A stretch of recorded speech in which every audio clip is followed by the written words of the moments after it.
Assalamualaikum warahmatullahi wabarakatuh. Wow, luar biasa. Di depan saya ada bermacam sayuran, kemudian ada bermacam produk. Dan selamat kembali lagi di Kongko bareng komunitas. Tentunya bersama saya Max Nata, host yang selalu akan setia menemani Anda di TV 10. Nah, kalau di sini sudah ada berbagai macam produk, kemudian ada sayuran, dan mungkin kalau terlihat ini mogot ya. Dan di sini juga sudah ada ibu-ibu cantik yang menemani saya pagi hari ini.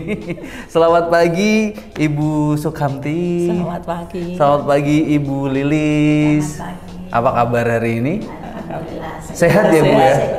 Sehat seger ya Bu ya? Iya. Ini Kota Solo beberapa waktu kayaknya lagi agak panas gitu ya. Tapi kemarin sempat hujan deras gitu, sekarang beberapa hari agak panas. Tapi sehat ya Bu ya? Alhamdulillah sehat. Saya yakin sehat sih Bu, karena makanannya seger-seger di sini. Karena makanannya sayuran organiknya. Betul. Sendiri. Mantap. Sahabat TV 10, ini dia kelompok tani atau kelompok wanita tani Ngudi Makmur Kelurahan Joglo. Wah, luar biasa. Ini ibu-ibu yang sangat produktif meskipun tinggalnya di Kota Solo, tapi kelompok taninya luar biasa jalan. Hari ini kita ngobrol-ngobrol ya Bu ya tentang kegiatan dari kelompok wanita tani Ngudi Makmur. Nah, di sini sebelumnya boleh diceritain apa aja yang udah ada di sini nih, ya. Bu? Ini hasil pertanian kami, ada kacang panjang, selada, ada cabai rawit, kemudian ini brand kami, bunga telang. Wah, ini salah satu yang berkhasiat ya, ini unggulan kami. Jadi ada beberapa produk yang menggunakan dari bunga telang. Ya, terus kemudian ini ada stik bunga telang ini, terus kemudian ini yang di depan? Ya, ini ada sirup bunga telang. Ya, sirup bunga telang. Kemudian ini ada keripik kates. Kayaknya saya pengen coba.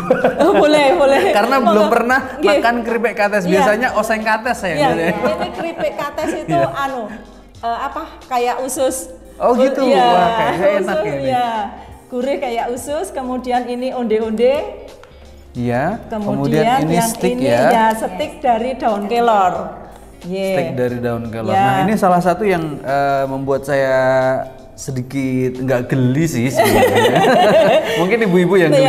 Ini ada maggot ya, sahabat TV 10. Nah, ini adalah berbagai macam jenis produk dan juga sayur mayur yang ini juga merupakan hasil dari olahan tani dari ibu-ibu PKK, begitu menyebutnya? Iya, betul. Ibu-ibu PKK yang ada di RW 5 di Kelurahan Joglo. Ini awal mulanya gimana sih ibu-ibu bisa ngumpul, bisa seproduktif ini gitu? Boleh diceritain? Sedikit saya ceritakan. Di tahun 2018 waktu itu bulan April kita itu bingung mau ada kegiatan untuk memperingati Hari Kartini itu kita mau bikin apa gitu. Kalau lomba kayaknya udah biasa. Kita pengennya yang luar biasa. Akhirnya kita punya ide kalau kita menanam bagaimana gitu. Kemudian kita menanam.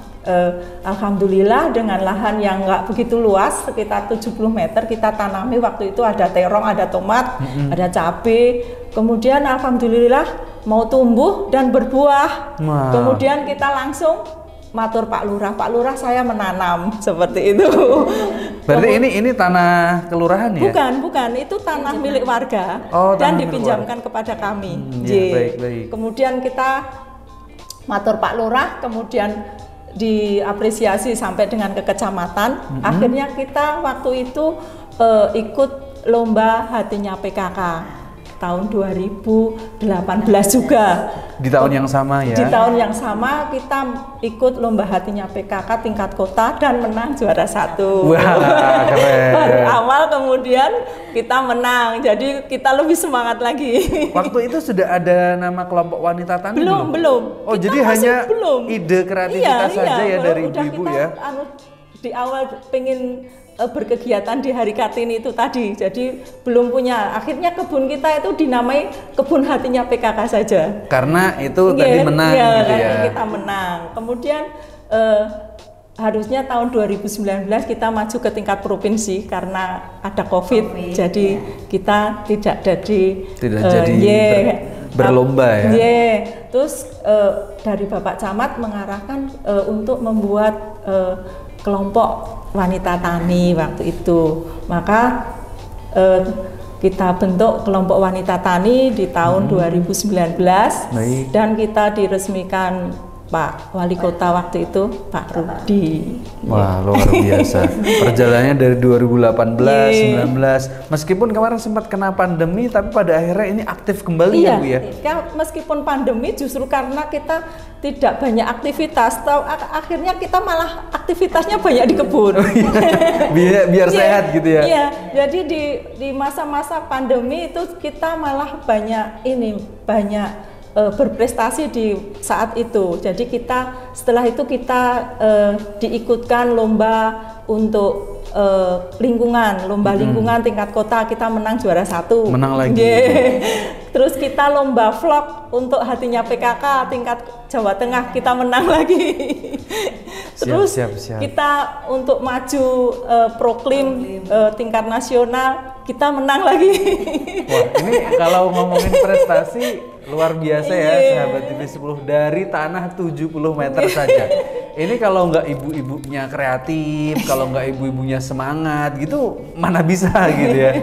Nah, awal mulanya itu yang ditanam apa saja, Bu? Kok kemudian itu ini produknya jadi banyak? Iya, awal-awal kita menanamnya cabai, terong, tomat, kayak seperti itu. Sayur Ya, gitu. seperti itu. Terus kemudian kita jadi pingin produk kita itu, kalau cabai, terong, tomat itu kan agak lama, Mas. Kita biar yang cepat gitu. bisa langsung panen. 21 hari panen, 30 hari panen. Kita nanam salah satunya selada, kangkung, sawi, itu yang cepat. Jadi biar dapat mendapatkan hasil seperti itu. Kemudian dari panen yang itu, kalau kita jual sayuran saja, ternyata kan nilai ekonominya nggak bisa meningkat, kurang gitu ya. Kurang. Akhirnya kita punya ide membuat olahan. Jadi apa yang sudah ditanam tadi kemudian diolah menjadi makanan yang nilai ekonomisnya lebih tinggi. Gitu Jadi sebagian bisa tetap kita jual sayuran segar, sebagian kita olah menjadi olahan kayak keripik pepaya, stik telang gitu. Biasa ada stik seledri, stik kangkung. Iya. Sebenarnya ada yang lain juga ini, belum dibawa. Nanti saya mampir deh. Boleh. Kalau kegiatannya Ibu, ini apakah setiap hari kemudian sebelum ke kegiatan ke anggota dulu deh? Iya. Ini anggotanya ada berapa ibu-ibu begitu? 15 anggota. Ada 15 ibu, kemudian dibantu bapak-bapak, ada 5 orang bapak yang siap membantu kami. 20 ya? Iya, 20. Nah, ini kegiatannya bagaimana? Apakah hanya Sabtu Minggu mengisi waktu, misalkan ada yang kerja Sabtu Minggu bisanya, atau setiap hari ada ibu-ibu yang memang bertugas untuk merawat gitu, misalnya nyerami atau mupo gitu? Oh, tiap hari? Tiap hari. Jadi di situ ada yang nyerami, ada yang mupo, ada yang nyemprot, ada yang cepat, udah. Jadi kita tidak ada sistem piket, tidak ada sistem memaksa harus begini, enggak. Jadi kerelaan ibu-ibu, dan karena sudah senang, sudah. Jadi nggak usah dioyak-oyak ya. Pokoknya ibu-ibu sore hari tidak ada kegiatan. Misalkan kan kadang ada ibu-ibu yang kadang kajian, kadang ada kegiatan kerohanian yang lain gitu, tidak hadir. Tapi begitu beliau tidak ada kegiatan, pasti datang ke kebun untuk merawat kebun. Ada nanti yang menyiram, ada yang menyiangi rumput. Malah rame ya. Iya, tiap hari itu ada sekitar 8 sampai 10 orang ibu pasti ada. Dan di biasanya kebun. kalau ibu-ibunya berangkat ke kebun, yang berangkat nggak ibu-ibunya, anak-anaknya yang ngintil di belakang. Jadi rame. Iya. Nah, kegiatannya setiap hari. Kemudian adakah kegiatan-kegiatan yang lain kemudian untuk menjadikan, misalkan ini di sini kan ada Mogot ya Bu ya. Ini kalau kegiatan berkenaan dengan yang ada di kelompok wanita tani bagaimana? Ini kalau Magot ini kami dibantu bapak-bapak Mas. Karena kami berbudidaya maggot ini untuk mengolah sampah organik kita. Jadi kan banyak warga yang membuang sampah organik di tempat pembuangan sampah. Meskipun di kami itu ada program Papisarimah, jadi paksa pilah sampah dari rumah. Lah itu sebenarnya kita berbudidaya maggot ini untuk mensukseskan program dari Bapak Camat Banjarsari yang programnya Papisarimah itu. Jadi ibu-ibu itu memilah sampah organiknya diberikan ke kebun untuk maggot, untuk bikin pupuk, kemudian yang anorganiknya mereka buang. Kalau mungkin sebagian juga yang ada nilai ekonomisnya dipisah lagi untuk dijual sendiri seperti itu. Tapi untuk yang khusus yang organiknya diberikan ke kebun untuk maggot. Karena ini luar biasa sekali Mas, makhluknya kecil-kecil kayak gini. Ini makan 24 jam. Wah, luar biasa. Ya. Jadi ini berkembang biaknya juga cepat ya Bu? Cepat. Ini siklusnya hanya 45 hari. Ya. Dan dia itu dari 1 gram telur maggot setiap harinya setelah dia udah jadi maggot pembesaran itu butuh sampah 1-2 kilo 1 gram Mas. Wow. Dia itu pengurai sampah yang luar biasa sekali untuk mengatasi sampah organik. Dan ketika sampah-sampah kita udah dimakan maggot itu udah nggak bau. Maksudnya baunya nggak begitu kayak dibuang, masih sampah, masih gitu sampah kan bau sekali. Iya. Kalau di makan maggot, diurai maggot tidak begitu, Terus kemudian kami juga untuk mengantisipasi bau juga mengganggu lingkungan. Jadi sampah-sampah itu kami semprot lagi dengan EM4 yang untuk peternakan itu. Jadi lingkungan kami meskipun kami berbudidaya maggot tidak ada bau sampah sama sekali. Luar biasa. Semakin seru tapi tahan dulu Ibu. Sahabat TV 10 luar biasa, kita akan kembali sesaat lagi. Jangan kemana-mana.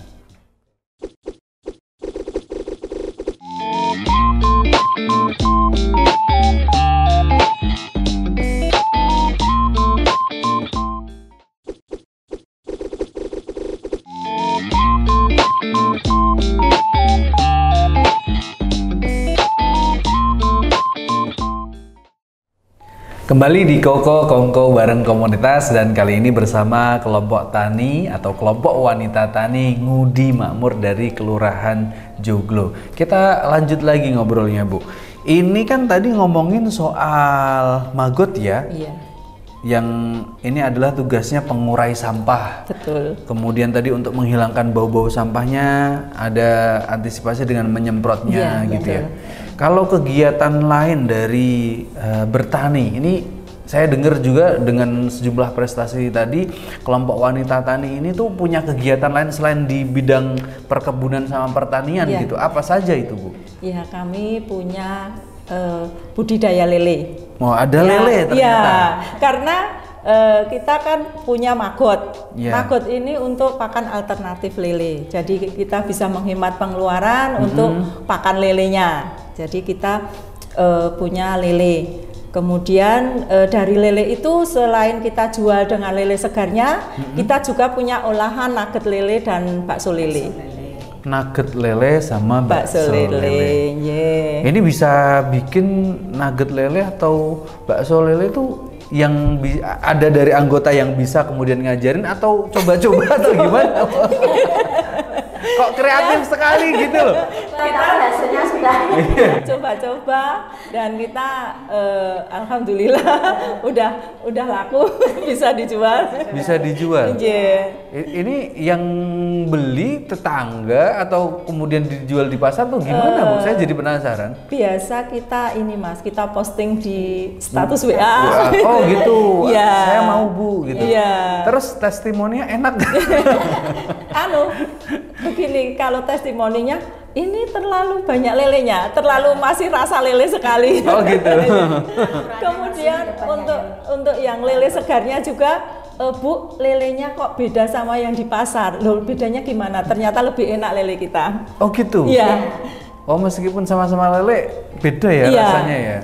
Iya, seperti itu testimoninya dari beberapa yang telah beli di lele kami. Jadi selain produk pertanian atau kegiatan pertanian, sahabat TV 10, jadi ibu-ibu kreatif ini, saya bilang begitu karena kreatif sekali, punya ini ya budidaya lele yang akhirnya tidak hanya dijual lele segarnya, tapi juga dibikin nugget sama bakso lele. Bakso. Iya. Nah, ini saya di jalan tuh belum pernah lihat bakso lele.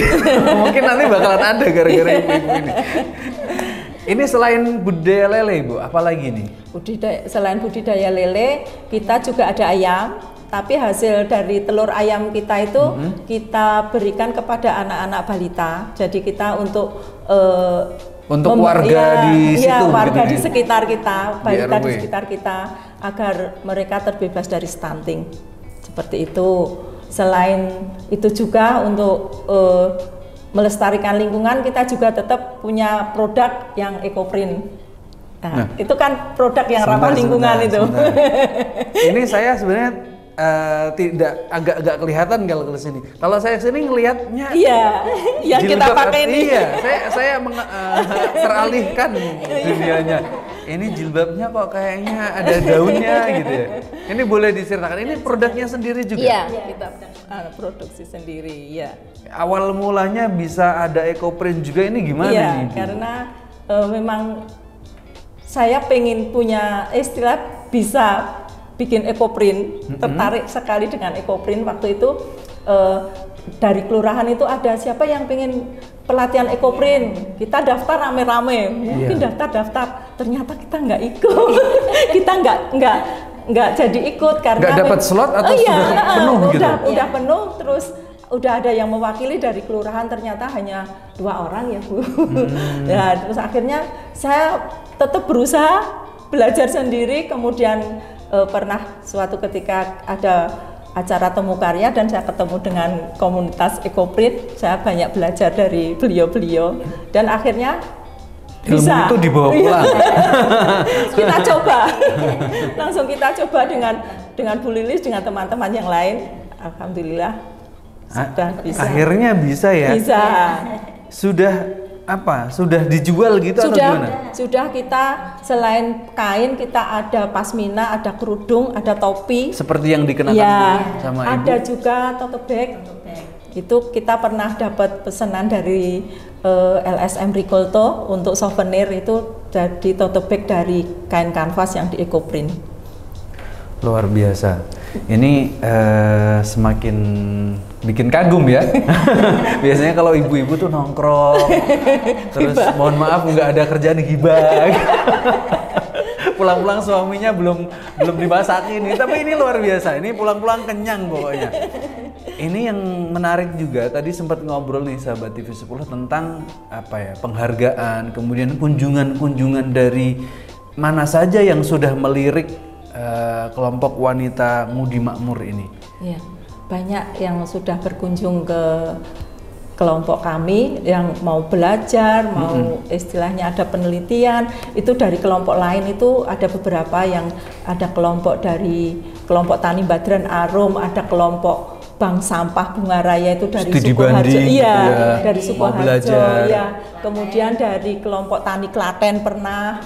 Dari yang agak jauh Pekalongan pernah ke tempat kami. Kemudian kami pernah untuk penelitian dari Universitas College Inggris waktu itu di bulan Mei 2023. Kemudian kami pernah dikunjungi dari Ricolto Global, itu terdiri dari beberapa negara Asia, Afrika, Amerika. Berarti ini ibu-ibu fasih bahasa Inggris juga berarti. Kami kebetulan salah satu anggota kami ibu muda dan bisa berbahasa Inggris. Akhirnya bisa menerima gitu. Terus kebetulan Ibu Lurah kami juga fasih berbahasa Inggris. Wah, luar biasa. Ini akhirnya termediasi karena kalau lihat kunjungannya Kak Uni sudah nggak hanya luar kota tapi luar negeri. Iya, gitu. dari Malaysia pernah, dari Filipina pernah LSM. Banyak juga ya Bu ya. Biasanya ini melakukan kunjungan, kemudian melihat studi banding. Iya, biasanya sharing begitu ya. Kalau yang dari kelompok-kelompok itu biasanya studi banding, kemudian kalau yang dari LSM, dari UCL itu mereka melakukan penelitian di kami, seperti itu. Perasaannya gimana sih? Saya jadi bagian dari kelompok wanita tani ini, kemudian yang awalnya iseng-iseng kegiatan Kartinian, tapi sekarang setelah beberapa tahun jadi seperti ini, jadi terkenal lah menurut saya di kalangan ibu-ibu terutama. Ini perasaannya gimana sampai saat ini, kemudian gimana? Boleh diceritakan? Iya. Kalau perasaan kami senang ya Mas, senang, bangga. Kemudian kelompok kami itu bisa terkenal, bisa berprestasi, terkenalnya karena bukan karena jelek ya, karena kami memang viralnya karena kebaikan, karena kreativitas. Karena kami bertanam, berkebun dengan menggunakan sistem yang organik, jadi tetap ramah lingkungan. Kami punya keinginan itu kami bertani yang berkebun itu yang berkelanjutan. Jadi untuk anak cucu kami itu tetap lingkungan kami itu tetap baik gitu, seperti itu, tidak rusak seperti itu. Makanya kami tetap mempertahankan untuk menjaga lingkungan kita tetap baik gitu. Jadi kami sangat bangga, sangat senang. Selain itu tidak hanya menyalurkan hobi bertanam, ternyata juga menghasilkan buat kami. Ini Ibu Lilis boleh diceritakan, ini kan sudah banyak nih produknya. Untuk pemasarannya bagaimana ini? Pemasaran selama ini saya online, terus yang produk ini sudah nitip di pusat oleh-oleh, di Goro sama di Capung Karangnya. Oh, jadi sudah di pusat oleh-oleh juga, kemudian ibu-ibu juga bisa difoto kemudian diposting gitu ya. Wah, kami juga punya IG sih Mas, kelompok kami. Oh, ada Instagramnya. Sudah sampai Sumatera, sudah sampai Bogor. Instagramnya apa Ibu? Boleh dikasih tahu ke sahabat TV 10? KWT Ngudi Makmur. KWT Ngudi Makmur. Makmur. Nanti silahkan dicek ya sahabat TV 10. Kalau tertarik nanti boleh pesan DM aja gitu. Atau ada nomornya di sana Ibu? Iya, ada. Ada kontaknya ya? Ada. Nah, ada kontaknya, silahkan nanti dihubungi. Wah, luar biasa. Ini adalah contoh bagi ibu-ibu yang lain yang ada di rumah dimanapun berada, dari kota ataupun dari daerah manapun. Semoga hari ini menjadi inspirasi ya Bu ya, tidak hanya di Kelurahan Joglo aja yang ada seperti ini yang berprestasi, tapi harapan kedepannya yang cinta lingkungan, yang ingin merawat lingkungannya, ini akan tersebar di seluruh Indonesia. Terima kasih hari ini sudah mampir-mampir ke TV 10. Ini nanti ditinggal atau dibawa pulang ya? Ditinggal enggak apa-apa Mas. Ini boleh kasih tahu alamatnya Bu? Oh iya. Alamat KWT Ngudi Makmur di Nayu RT 02 RW 5 Kelurahan Joglo. Ya, silahkan datang ke sana, dekat Joglo gitu ya, yang sekarang sedang dibangun. Betul. Ya, terima kasih untuk hari ini Ibu Sukamti, Bu Lili. Semoga semakin berkembang, semoga semakin menginspirasi ibu-ibu dan semakin banyak produknya nanti. Ya, amin. Sahabat TV 10, demikian ya program ataupun episode kali ini di Koko Kongko Bareng Komunitas bersama kelompok wanita Tani Ngudi Makmur dari Kelurahan Joglo, tepatnya dari RW 5. Sampai jumpa, semoga bermanfaat hari ini. Terima kasih. Assalamualaikum warahmatullahi wabarakatuh.